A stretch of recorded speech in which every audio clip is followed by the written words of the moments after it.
Hello, അമ്മ മനസ്സിൻ്റെ പുതിയൊരു എപ്പിസോഡിലേക്ക് എല്ലാവർക്കും സ്വാഗതം. ചാനൽ ആദ്യമായിട്ട് കാണുന്നവരാണെങ്കിൽ ഒന്ന് സബ്സ്ക്രൈബ് ചെയ്തിട്ട് ലൈക്ക് ചെയ്യണേ.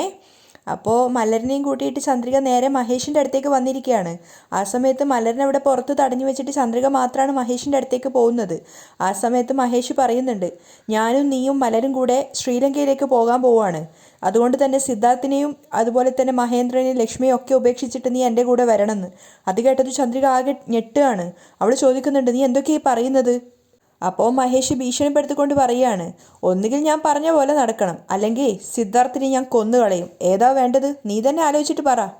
അത് കേട്ടതും ചന്ദ്രിക ആകെ പരിഭ്രമിക്കുകയാണ്. എങ്കിലും ആ പരിഭ്രമം പുറത്ത് കാണിക്കാതെ അവൾ ചോദിക്കുന്നുണ്ട്, സിദ്ധു സാറിനെ നീ എവിടെയാണ് വെച്ചിട്ടുള്ളത്? അപ്പോൾ മഹേഷ് അവളെ പരിഹാസത്തോടെ അവളോട് സംസാരിക്കുകയാണ്, എടി നാണയില്ല നിനക്ക് സംസാരിക്കാൻ? താലി കെട്ടിയ നിന്റെ ഭർത്താവായിട്ടുള്ള ഞാൻ ഇവിടെ മുന്നിലിരിക്കുക, പക്ഷെ നീയാണെങ്കിൽ വന്ന ഉടനെ തന്നെ ചോദിക്കുന്നത് സിദ്ധാർത്ഥിനെ കുറിച്ചാണ്. ഓ, നീ ഇപ്പോൾ അവൻ്റെ പുതിയ പെണ്ണാണല്ലോ അല്ലേ? അപ്പോൾ കുറച്ചു കാലം നന്നായിട്ട് നിന്നെ അവൻ കൊണ്ടു നടക്കും അല്ലേ? അതിന് ചന്ദ്രിക മറുപടിയൊന്നും പറയാതെ മഹേഷിനെ നോക്കി നിൽക്കുകയാണ് ദേഷ്യത്തോടെ. അപ്പോൾ മഹേഷ് പറയുന്നുണ്ട്, ഇത്രയും കാലം ആ സിദ്ധാർത്ഥാണ് നിന്നെക്കുറിച്ച് ആലോചിച്ച് പ്രണയിച്ച് നടക്കുന്നതെന്നാണ് വിചാരിച്ചത്. പക്ഷെ ഇന്നാണ് മനസ്സിലായത്, നീയും അവനെ ആത്മാർത്ഥമായിട്ടാണ് പ്രണയിക്കുന്നതെന്ന്. അത് കേട്ടതും ചന്ദ്രിക ആകെ ഞെട്ടുകയാണ്. ഇതെങ്ങനെയാണ് മഹേഷിന് മനസ്സിലായതെന്ന് അവൾക്ക് അറിയുന്നുണ്ടായിരുന്നില്ല. അപ്പോൾ മഹേഷ് വീണ്ടും ചോദിക്കുന്നുണ്ട്, അറിയാത്തോണ്ട് ചോദിക്കുകയാണ്, ഇത്രയും കാലം നീ എല്ലാവരെയും പറ്റിക്കുകയായിരുന്നോ? നിനക്ക് സിദ്ധാർത്ഥിന് ഇഷ്ടമല്ല, സിദ്ധാർത്ഥാണ് നിന്റെ പിന്നാലെ നടക്കുന്നതെന്നൊക്കെ പറഞ്ഞിട്ട്. അത് കേട്ടതും ചന്ദ്രിക മറുപടിയൊന്നും പറയാതെ തലതാഴ്ത്തിയതുപോലെ നിൽക്കുകയാണ്. അപ്പോൾ ആ അവസരം മഹേഷ് മുതലാക്കുന്നുണ്ട്. അവൻ ചോദിക്കുകയാണ്, എന്താടി ഇത്രയും കാലം ഒരുത്തനെ കല്യാണം കഴിച്ച് അവൻ്റെ കൂടെ ജീവിച്ച് അവൻ്റെ കുട്ടിയെ പ്രസവിച്ചതിന് ശേഷം ഇപ്പോൾ വേറെ ഒരുത്തനെ കല്യാണം കഴിക്കണമെന്ന് ആഗ്രഹിക്കുന്നല്ലേ? നിനക്കിത് നാണക്കേടായിട്ട് തോന്നില്ലേടി? അത് കേട്ടതും ചന്ദ്രിക വല്ലാത്തൊരു നാണക്കേടോടുകൂടി തലതാഴ്ത്തുകയാണ്. അപ്പോൾ മഹേഷ് അവസരം മുതലാക്കിയിട്ട് അവളെ പരിഹസിക്കുകയാണ്. ഛേ! അവസാനം രണ്ടും കൽപ്പിച്ച് ചന്ദ്രിക പറയുന്നുണ്ട്, ഇങ്ങോട്ട് നോക്ക്, ഒരു കാര്യം ഞാൻ പറയാം. എനിക്കും നിനക്കും ഡൈവോഴ്സ് കിട്ടിക്കഴിഞ്ഞു. ഇപ്പോൾ നീ ആരോ ഞാൻ ആരോ.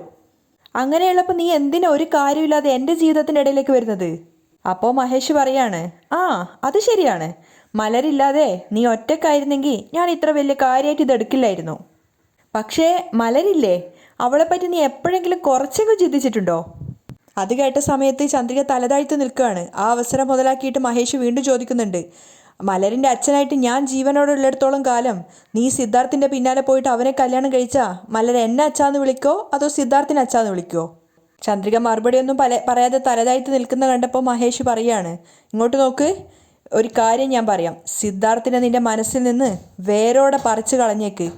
ഇനി അങ്ങോട്ട് നീയും മലരും എൻ്റെ കൂടെയാണ് ജീവിക്കാൻ പോകുന്നത്. അപ്പോൾ ചന്ദ്രിക ചോദിക്കുന്നുണ്ട്, എന്നെ നീ എങ്ങോട്ടേക്കാണ് കൂട്ടിക്കൊണ്ടു പോകാൻ പോകുന്നത്?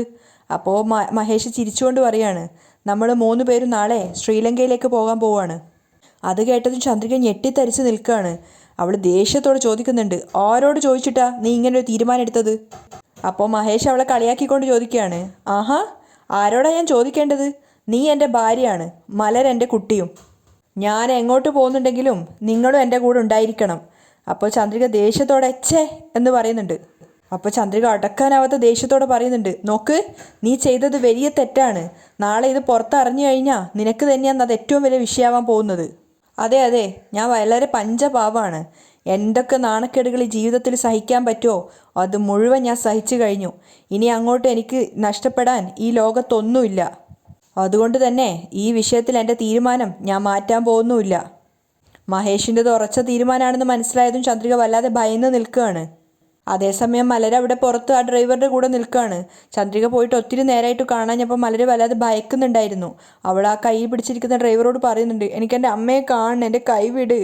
അപ്പോൾ അയാളാണെങ്കിൽ ഭീഷണിപ്പെടുത്തിയിട്ടാണ് സംസാരിക്കുന്നത്. മിണ്ടാണ്ട് നിന്നോ, വെറുതെ നീ വായെടുത്ത് ഒച്ചയെടുത്ത് കഴിഞ്ഞാൽ നിന്നെ കൊന്നു കളയും. അപ്പം മലർ ഭയന്നിട്ട് അനങ്ങാതെ നിൽക്കുകയാണ്. ആ സമയത്ത് പിന്നീന്ന് മനോഹരൻ ആ ഡ്രൈവറെ വിളിച്ച് വരുത്തുന്നുണ്ടായിരുന്നു. ശബ്ദം താഴ്ത്തി ചിന്നാക്കി വിളിക്കുകയാണ്. അപ്പോൾ അയാൾ ശബ്ദം കേട്ട ഭാഗത്തേക്ക് അങ്ങോട്ടേക്ക് പോകുന്നുണ്ട്. ആ സമയത്ത് മനോഹരൻ പറയുന്നുണ്ട്, നീ ആ കുഞ്ഞിനെ കൊണ്ടുപോയിട്ട് ആ മുറിയിൽ പൂട്ടിയിട്. മലരിനെ അകത്തേക്കാക്കി വാതിലടച്ചതും മലരാകെ നിലവിളിച്ച് ശബ്ദം ഉണ്ടാക്കുകയാണ്. വാതിലിന് തട്ടിയിട്ട് അമ്മ അമ്മ എന്ന് കുറേ വിളിക്കുന്നുണ്ടായിരുന്നു. പക്ഷെ ആരും അവളുടെ നിലവിളിയൊന്നും കേൾക്കുന്നില്ല. അതേസമയം ചന്ദ്രികയ്ക്ക് ചുറ്റും നടന്നുകൊണ്ട് മഹേഷ് പരിഹാസത്തോടെ ചോദിക്കുന്നുണ്ട്, ക്ഷേത്രത്തിൽ വെച്ച് കണ്ടപ്പോൾ നീ എന്താ പറഞ്ഞത്? നിന്റെ മനസ്സിൽ സിദ്ധാർത്ഥിന് മാത്രമേ സ്ഥാനമുള്ളൂന്നോ? അപ്പം ഞാൻ ആരാടി നിന്റെ?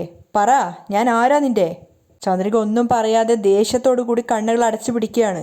ആ സമയത്ത് മഹേഷ് വീണ്ടും പറയുന്നുണ്ട്, നിന്നെയും മലരിനെയും ഇവിടെ കൊണ്ടുവരാൻ വേണ്ടിയിട്ടാണ് ആ സിദ്ധാർത്ഥിൻ്റെ തലക്കടിച്ചിട്ട് അവനെ ഇങ്ങോട്ടേക്ക് കൊണ്ടുവന്നത്. ചന്ദ്രിക സങ്കടത്തോടെയും നിറഞ്ഞ കണ്ണുകളോടെയും മഹേഷിനെ നോക്കുന്ന സമയത്ത് മഹേഷ് പുച്ഛിക്കുകയാണ്. നീ ആ സിദ്ധാർത്ഥിൻ്റെ അടുത്ത് പോയിട്ട് ജീവിതകാലം മുഴുവൻ നിങ്ങൾക്ക് രണ്ടുപേർക്കും അവൻ തുണയായിട്ടുണ്ടാവണമെന്ന് അപേക്ഷിച്ചതല്ലേ? അതെനിക്ക് ഇഷ്ടപ്പെട്ടിട്ടില്ലടി.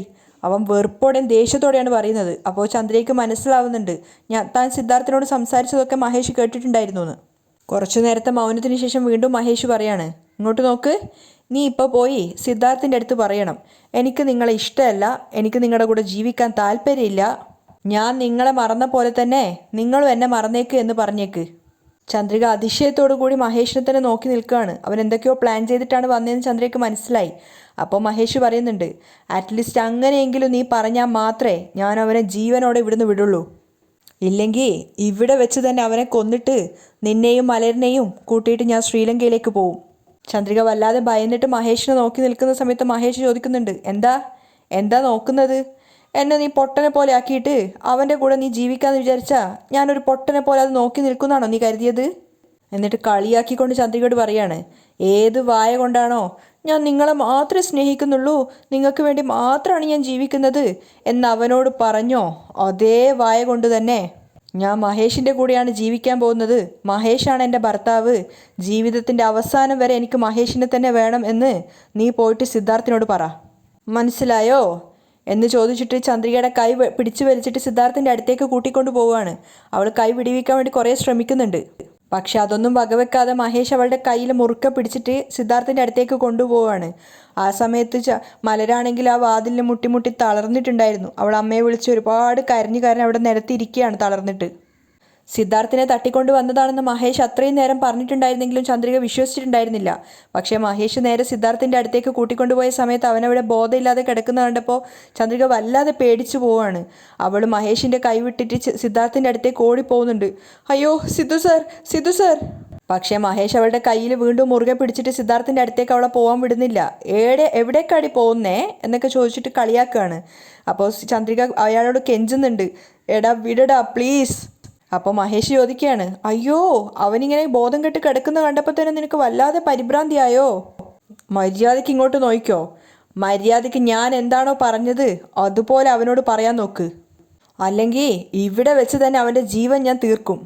കാണണോ നിനക്ക് എന്ന് ചോദിച്ചിട്ട് ചന്ദ്രികയുടെ കൈ വിട്ടിട്ട് നേരെ പോയിട്ട് സിദ്ധാർത്ഥിൻ്റെ കാലിന് വീണ്ടും ചവിട്ടുകയാണ്. സിദ്ധാർത്ഥാണ് വേദന കൊണ്ട് പൊളഞ്ഞിട്ട് ബോധം ഞെട്ടി എഴുന്നേൽക്കുകയാണ്. സിദ്ധാർത്ഥ് നോക്കുന്ന സമയത്ത് തൻ്റെ അടുത്ത് നിന്ന് ചന്ദ്രിക പൊട്ടി കരയുന്നുണ്ട്. ചന്ദ്രികയെ കണ്ട സമയത്ത് സിദ്ധാർത്ഥ് പെട്ടെന്ന് തന്നെ ചാടി എഴുന്നേൽക്കുകയാണ്. ചന്ദ്രിക നീ എന്തിനാ ഇങ്ങോട്ടേക്ക് വന്നത്? അപ്പോൾ ചന്ദ്രിക പൊട്ടി കരയുന്നുണ്ട്. സാർ എന്നൊക്കെ അവൾ വിളിക്കുന്നുണ്ട്. അപ്പോൾ സിദ്ധാർത്ഥ് പറയാണ്, ഈ റോസ്കലിനെ ഞാൻ എങ്ങനെയെങ്കിലും കൈകാര്യം ചെയ്തോളാം, ദയവ് ചെയ്ത് നീ ഇവിടെ നിന്ന് പോ ചന്ദ്രികയെ. അപ്പോൾ മഹേഷ് അവനെ നോക്കി കളിയാക്കിക്കൊണ്ട് പറയാണ്, ആഹാ അടികൊണ്ടിട്ട് ഈ അവസ്ഥയിലാണെങ്കിലും ഇപ്പോഴും നിനക്ക് ഇത്രക്കും അഹങ്കാരമുണ്ടോ? ഇങ്ങോട്ടേക്ക് നോക്ക്. ചന്ദ്രികയും മലരിനെയും കൂട്ടിയിട്ട് ഞാൻ ഈ ഇന്ത്യ തന്നെ വിട്ട് പോകാൻ പോവുക. അത് കേട്ടതും സിദ്ധാർത്ഥ് ആകെ ഭയന്നിട്ടും അതുപോലെ തന്നെ ഞെട്ടലോടുകൂടിയും മഹേഷിനെ തന്നെ നോക്കി നിൽക്കുകയാണ്. ചന്ദ്രികയാണെങ്കിൽ കരഞ്ഞുകൊണ്ടേയിരിക്കുന്നുണ്ടായിരുന്നു. അപ്പോൾ മഹേഷ് സിദ്ധാർത്ഥിനോട് പറയുന്നുണ്ട്, നിൻ്റെ അടുത്തുനിന്ന് പോകുന്നതിന് മുന്നേ അവസാനമായിട്ട് ചന്ദ്രികയ്ക്ക് നിന്നോടൊരു കാര്യം പറയാനുണ്ടെന്ന് പറഞ്ഞു. അത് കേട്ടോ എന്ന് പറഞ്ഞ സമയത്ത് സിദ്ധാർത്ഥ് ചന്ദ്രികയെ നോക്കുകയാണ്. പക്ഷേ ചന്ദ്രിക ഒന്നും പറയാതെ കരഞ്ഞുകൊണ്ടേയിരിക്കുകയാണ്. അപ്പോൾ ദേഷ്യത്തോടെ മഹേഷും പറയുന്നുണ്ട്, പറയാൻ നോക്ക്. അവളൊന്നും പറയാതെ കരയുന്ന കണ്ടപ്പോൾ മഹേഷിന് വീണ്ടും ദേഷ്യം വരികയാണ്. നിന്നോട് പറയാനല്ലേ പറഞ്ഞത്. പക്ഷെ അപ്പോഴും ചന്ദ്രികയ്ക്ക് പറയാൻ പറ്റുന്നില്ല. അവൾ കരഞ്ഞുകൊണ്ടേ ഇരിക്കുകയാണ്. എന്താ ചന്ദ്രിക പറയുന്നതെന്ന് അറിയാത്തത് കാരണം സിദ്ധാർത്ഥ് ഇങ്ങനെ അവളെ തന്നെ നോക്കി നിൽക്കുന്നുണ്ട്. എന്താ ചന്ദ്രികയെ? അപ്പോഴും സിദ്ധാർത്ഥ് പറയുന്നുണ്ട്, നീ ഇവരെ പേടിച്ചിട്ട് വെറുതെ ഇവിടെ നിൽക്കണ്ട, ഇവിടുന്ന് വേഗം തന്നെ പോകാൻ നോക്ക് ചന്ദ്രികയെ. സാർ എന്ന് പറഞ്ഞിട്ട് ചന്ദ്രിക വീണ്ടും കരയുമ്പോൾ സിദ്ധാർത്ഥ് പറയുന്നുണ്ട്, നീ ധൈര്യമായിട്ടിരിക്കും ചന്ദ്രികയെ, ഞാൻ എങ്ങനെയെങ്കിലും ഇവൻ്റെ അടുത്ത് നിന്നെ രക്ഷിച്ചോളും. അപ്പോൾ മഹേഷ് കളിയാക്കിയിട്ട് പറയാണ്, ആഹാ നിന്നെ തന്നെ രക്ഷിക്കാൻ പറ്റാത്ത അവസ്ഥയിലാണ് നീ ഉള്ളത്, ആ സമയത്ത് നീ ഇവളെയും കൂടി രക്ഷിക്കോ? വായ് പൂട്ടി മിണ്ടാതിരിക്കടാ. അതിനുശേഷം മഹേഷ് വീണ്ടും ചന്ദ്രികയോട് പറയുന്നുണ്ട്, നോക്ക് കരയുന്നത് നിർത്തിയിട്ട് ഞാൻ പറഞ്ഞത് നീ പറയാൻ പോകുന്നുണ്ടോ ഇല്ലയോ? അപ്പോൾ ചന്ദ്രികയും അവനോട് അതേപോലെ തന്നെയാണ് തിരിച്ചടിക്കുന്നത്. നീ പറഞ്ഞതുപോലെ ഞാൻ പറയില്ല. അത് കേട്ടത് മഹേഷിന് ദേഷ്യം വന്നിട്ടുണ്ടായിരുന്നു. അവൻ ചന്ദ്രികയ്ക്ക് നേരെ കൈ വീശി ഒരൊറ്റ അടിക്കുകയാണ്. പ്രതീക്ഷിക്കാതെ അടി കിട്ടിയതും ചന്ദ്രിക അവിടെ വേച്ച് വീണുപോയി. അത് കണ്ടതും സിദ്ധാർത്ഥിനൊന്നും ചെയ്യാൻ പറ്റാത്ത സങ്കടത്തിൽ അവൻ ഇങ്ങനെ വിളിച്ചുകൊണ്ടേയിരിക്കുകയാണ്, ചന്ദ്രികയെന്ന്. അത് കേട്ട സമയത്ത് മഹേഷ് പറയുന്നുണ്ട്, എന്താടാ ചന്ദ്രിക എന്ന് വിളിക്കുന്നത്? നിന്നെ അടിച്ചു കഴിഞ്ഞാൽ അവൾക്ക് വേദനിക്കുന്നു, അവളടിച്ചു കഴിഞ്ഞാൽ നിനക്ക് വേദനിക്കുന്നു. എന്താണ് ഇവിടെ നടക്കുന്നേ? അവളെ ഞാൻ എന്ന് പറഞ്ഞിട്ട് വീണ്ടും ചന്ദ്രികയുടെ നേരെ പോയിട്ട് മഹേഷ് വീണ്ടും അടിക്കുകയാണ്. ഒന്നും ചെയ്യാൻ പറ്റാത്ത ആ നിസ്സഹായാവസ്ഥയിൽ സിദ്ധാർത്ഥാണെങ്കിൽ ഇങ്ങനെ ചന്ദ്രികയെ പേരെടുത്ത് വിളിച്ചുകൊണ്ടേയിരിക്കുകയാണ്. ചന്ദ്രികയെ ചന്ദ്രികയെ. അതിനുശേഷം മഹേഷിനോട് അവൻ പറയുന്നുണ്ട്, എടാ ചന്ദ്രികയെ വെറുതെ വിടടാ, നീ ഒരാണാണെങ്കിൽ അവളെ വിട്ടിട്ട് എന്നെ വന്നിട്ട് അടിക്കടാ എന്ന് പറയാണ്. അപ്പോൾ മഹേഷും പറയുന്നുണ്ട്, ഓ ഇങ്ങനെയെല്ലാം പറഞ്ഞു കഴിഞ്ഞാൽ ഞാൻ കെട്ടഴിച്ച് വിട്ടിട്ട് നമുക്ക് രണ്ടുപേർക്കും അടികൂടാമെന്നൊക്കെ ആയിരിക്കുമല്ലോ നീ വിചാരിക്കുന്നത്? ഇല്ലടാ, എനിക്ക് നാണോ മാനോ അങ്ങനെ ഒന്നും ഇല്ലടാ, നീ എന്തൊക്കെ വേണേലും പറഞ്ഞോ.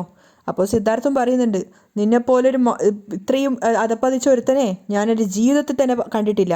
അപ്പോൾ മഹേഷ് പറയാണ്, ശരിടാ, ഞാനേ ബുദ്ധിയില്ലാത്ത ഇത്രയും അപമാനിതനായിട്ടുള്ള ഒരാളായിട്ട് തന്നെ ജീവിച്ചോളാം. എൻ്റെ അടുക്കേന്ന് അടി വാങ്ങി നീ മരിക്കാതെ നോക്കിക്കോ. എന്നിട്ട് ദേഷ്യത്തോടെ വീണ്ടും ചന്ദ്രികയോട് പറയുന്നുണ്ട്, ചന്ദ്രികയെ നീ ഇപ്പോൾ പറയോ ഇല്ലയോ? അപ്പോൾ ചന്ദ്രികയും പറയാണ്, ഞാൻ പറയില്ല പറയില്ല പറയില്ല. എന്താടി ഇവിടെ എത്തി നിനക്ക് അഹങ്കാരം കൂടിയോ? മര്യാദയ്ക്ക് സിദ്ധാർത്ഥിനെ എനിക്ക് ഇഷ്ടമല്ല, ഞാൻ അവൻ്റെ കൂടെ ജീവിക്കാൻ ആഗ്രഹിക്കുന്നില്ല എന്ന് പറ. അപ്പോൾ സിദ്ധാർത്ഥിനെ നോക്കിയിട്ട് സങ്കടത്തോടു കൂടി ചന്ദ്രിക പറയുന്നുണ്ട്, ഞാൻ മരിക്കേണ്ടി വന്നാലും അങ്ങനെ ഒരു കാര്യം എൻ്റെ നാവിൽ നിന്ന് വരുമെന്ന് നീ വിചാരിക്കണ്ട. അത് കേട്ടത് മഹേഷിന് ദേഷ്യം വരികയാണ്. ഓ ഇത്രയ്ക്ക് അഹങ്കാരമായോ നിനക്ക്? നിന്നെ കൊണ്ട് എങ്ങനെയാണ് പറയിപ്പിക്കേണ്ടതെന്ന് എനിക്ക് നന്നായിട്ട് അറിയാടി എന്നും പറഞ്ഞിട്ട് നേരെ പോയിട്ട് സിദ്ധാർത്ഥിൻ്റെ കഴുത്ത് പിടിച്ച് ഞെരിക്കുകയാണ്. സിദ്ധാർത്ഥിന് ഒന്നും ചെയ്യാൻ പറ്റാത്ത അവസ്ഥയിൽ അവൻ്റെ കൈകൾ ബന്ധിച്ചിട്ടാണല്ലോ ഉള്ളത്. ചന്ദ്രികയും ഒന്നും ചെയ്യാൻ പറ്റാത്ത അവസ്ഥയിൽ നിൽക്കുകയാണ്. അവളിങ്ങനെ കരഞ്ഞുകൊണ്ട് യാചിക്കുന്നുണ്ട്, ദയവ് ചെയ്ത് അദ്ദേഹത്തെ വിടടാ എന്നൊക്കെ പറയുന്നുണ്ട്. പക്ഷേ സിദ്ധാർത്ഥിൻ്റെ കഴുത്ത് മുറുക്കിക്കൊണ്ടേ ഇരിക്കുകയാണ് മഹേഷ്. അതുകൊണ്ട് തന്നെ അവന് ശ്വാസം മുട്ടുന്നുണ്ടായിരുന്നു.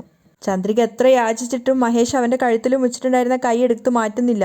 കൈ മുറുക്കുന്നതിനനുസരിച്ചിട്ട് സിദ്ധാർത്ഥിനാണെങ്കിൽ ശ്വാസം മുട്ടുന്നുണ്ട്.